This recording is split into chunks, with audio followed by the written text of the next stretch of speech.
Part 34. Beowulf Seeks the Dragon. Beowulf's Reminiscences.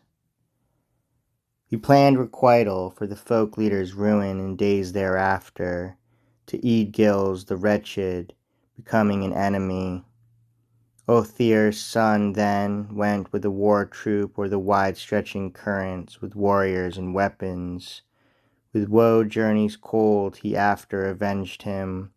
The king's life he took. So he came off uninjured from all of his battles, perilous fights, offspring of Ecgtheow, from his deeds of daring, till that day most momentous, when he fate-driven fared to fight with the dragon.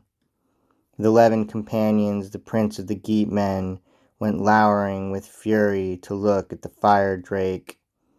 Inquiring, he'd found how the feud had arisen, hate to his heroes. The highly famed gem vessel was brought to his keeping through the hand of the informer. That in the throng was 13th of heroes, that caused the beginning of conflict so bitter. Captive and wretched, must sad-mooded thenceward point out the place. He passed then unwillingly to the spot where he knew of the notable cavern, the cave under earth, not far from the ocean, the anger of eddies, which inward was full of jewels and wires. A warden uncanny, warrior weaponed, warded the treasure, old under earth. No easy possession for any of earth folk access to get to. Then the battle-brave atheling sat on the naze edge, while the gold friend of Geatmen gracious saluted his fireside companions. Woe was his spirit, death-boding, wavering, weird very near him, who must seize the old hero, his sole treasure look for, dragging aloof his life from his body. Not flesh hidden long was the folk leader's spirit. Beowulf spake, Ecgtheow's son. I survived in my youth days many a conflict, hours of onset, that all I remember. I was 7 winters old when the jewel prince took me, high lord of heroes, at the hands of my father. Hrethel, the hero king, had me in keeping, gave me treasure and feasting, our kinship remembered. Not ever was I any less dear to him, knight in the burrows, than the bairns of his household, Herbold and Haethcyn and Hygelac mine.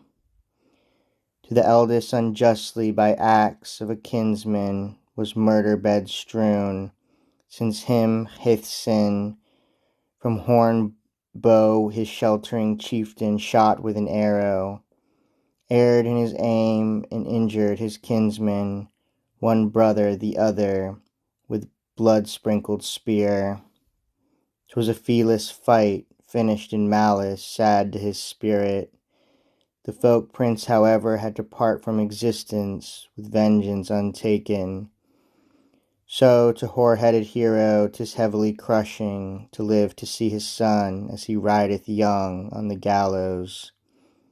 Then measures he chanteth a song of sorrow when his son is hanging for the raven's delight. And aged and hoary, he is unable to offer any assistance. Every morning his offspring's departure is constant recalled. He cares not to wait for the birth of an heir in his burrow enclosures, since that one through death-pain the deeds hath experienced.